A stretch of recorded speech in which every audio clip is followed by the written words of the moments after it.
Welcome back to Whiskey Wonder Woman. In today's video, we are doing Heaven Hill Grain to Grass. I actually had these bottles for a while and I didn't review it because I was waiting to get the wheated bourbon so I could do a video of all three, but I never got it. Saw it in secondary stores for $200 and up, and because these are just $100, I didn't want to pay double for it. I don't know if that is the really popular one, but we have the bourbon whiskey and we have the rye whiskey. So let's do a review of what I got. I actually had to dust these off because I was waiting a few months for it.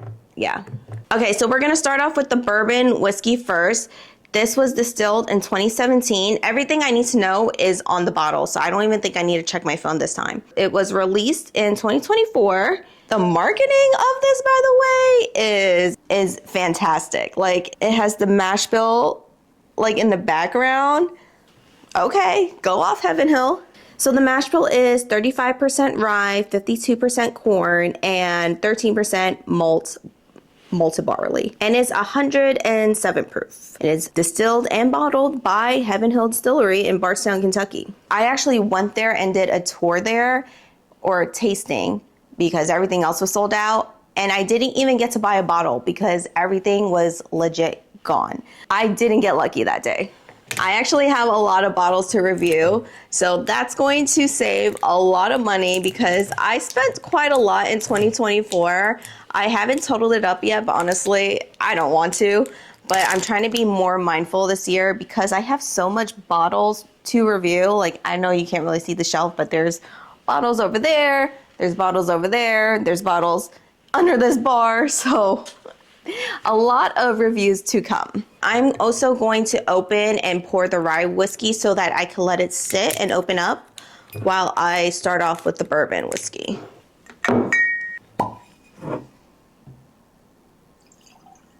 I'll read the rye once I get to it. I do think it's going to be a little bit spicy because the rye in this mash bill is pretty high. It was 35%. So let's see what we're going to get. I was expecting caramel, but it's actually pretty fruity. I'm getting more of freshness, like apples, stone fruits like pears. It's very refreshing. Yeah, it's actually coming off like Scotch whiskey right now. Like, it's not giving bourbon to me. I think I want to say the most forward note might be apples, which sounds pretty good.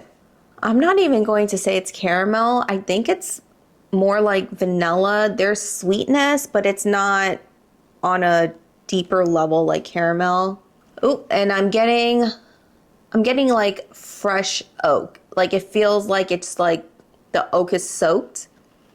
It doesn't feel that it's caramelized, but it is coming off pretty sweet, but not caramel, toffee, deep oak sweet. So let's go in for the taste. Cheers.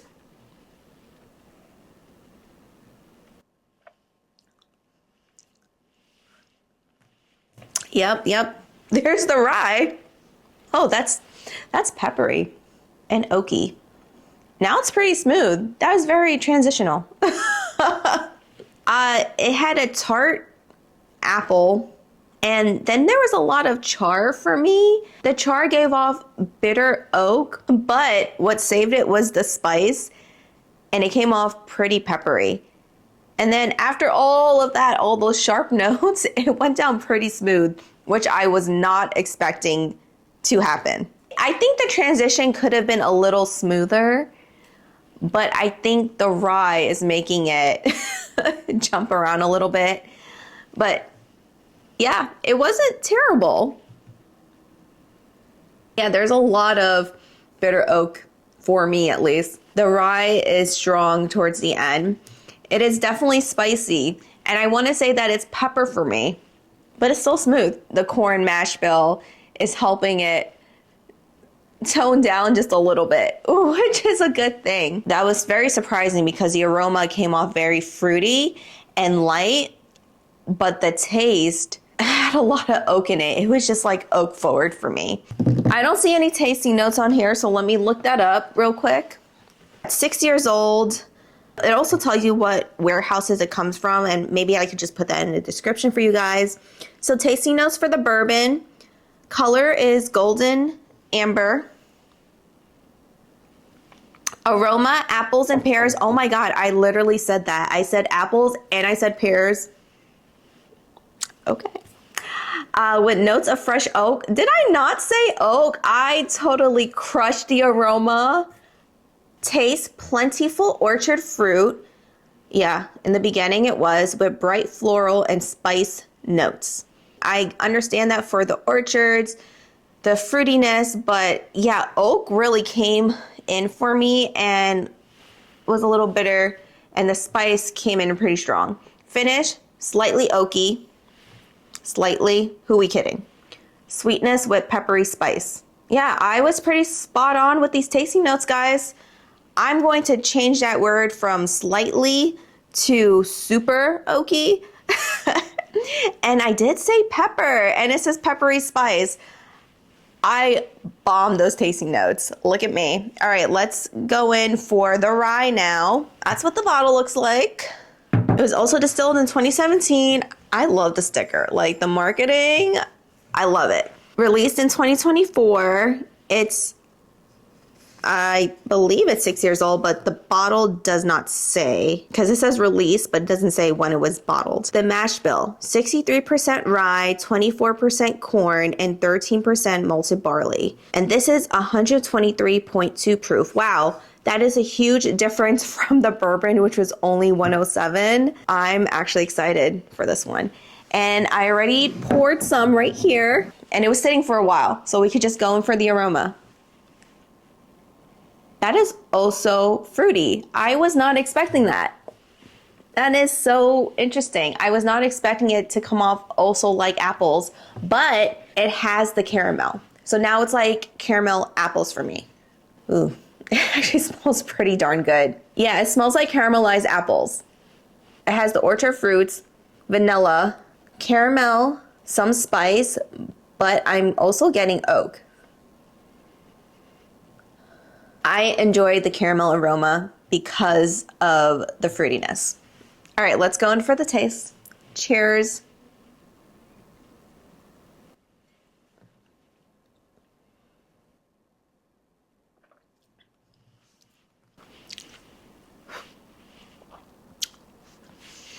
Whoa, that was really good, but my God, was that spicy. The finish is decadent. It's great. I actually really like this off of one sip. I really enjoy it, but I need a second to just acclimate with the spiciness. Guys, that was really delicious. The caramel was super thick and creamy. I did get like a burst of oakiness. I think I got a taste of tobacco leaves. There was some type of like earthiness before it transitioned into full spice. But once it got spicy, like caramel kind of came back in to help finish off, and it was a pretty smooth finish. It was long, lingering, like sweet, like a nice sweet oak. This transition was more powerful than the bourbon, and I enjoy this a lot better, to be honest with you. This kind of made sense to me. Like the aroma was apples, and it was caramels, and it was vanilla. And the taste was caramel, apples, oak. I want to say like tobacco or some type of wood.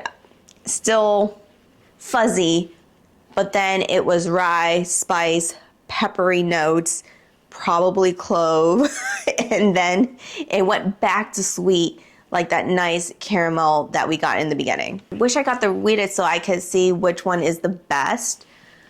But yeah, I can tell you off this one sip that the rye is way better than the bourbon.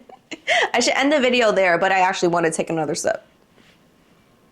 Yeah, the second time around, I want to say that note that I was a little hesitant with. I want to say it's tobacco, because there is just a hint of maybe smokiness for me. And it goes really well with the pepper and the caramel at the end. There's a lot of spice, but it's kind of muddled down with sweetness. So it's actually pretty enjoyable for me. Let me look up the age for this one. All right, I'm on the Heaven Hill website. Color is pale mahogany. Aroma, dried flowers and grasses and toasted oak. Dried flowers. That's interesting. You know, for me, I'm just getting apples. Taste, big butterscotch. Yeah, it was pretty buttery. I agree with that. And caramel notes with dense, complex spices and a touch of cigar tobacco. I said tobacco. I said tobacco, guys. Yes. Finish, the spiciness continues, it really does, to build a big cinnamon note. Okay, it was cinnamon, charred oak with a hint of campfire smoke at the last. I said smokiness. Guys, I think I'm done for the night. I freaking bombed these notes tonight. Yeah, I could definitely switch out the caramel in the taste for a big butterscotch. Like, yeah, it had some deep caramel, pretty thick, buttery, like toffee notes for sure. It's actually really good. I definitely think it's better than the bourbon. And I think they were both $99. I'm pretty sure. And seeing that I bought both and I don't have to weed it, that kind of sucks. But if I were to see the rye again for $100, I would 1000% buy it again. I think it's that good. I don't think I would buy the bourbon whiskey again. I did like the apple and the orchards, but I think the transition of flavors were kind of a miss for me. The rye, in the other hand, kind of made sense. It flowed really well, and the finish was great. So if you enjoyed this whiskey review, give it a thumbs up. Let me know what you think. Let me know that you're watching. Subscribe to my channel if you want, and I will see you in the next whiskey video. Good night.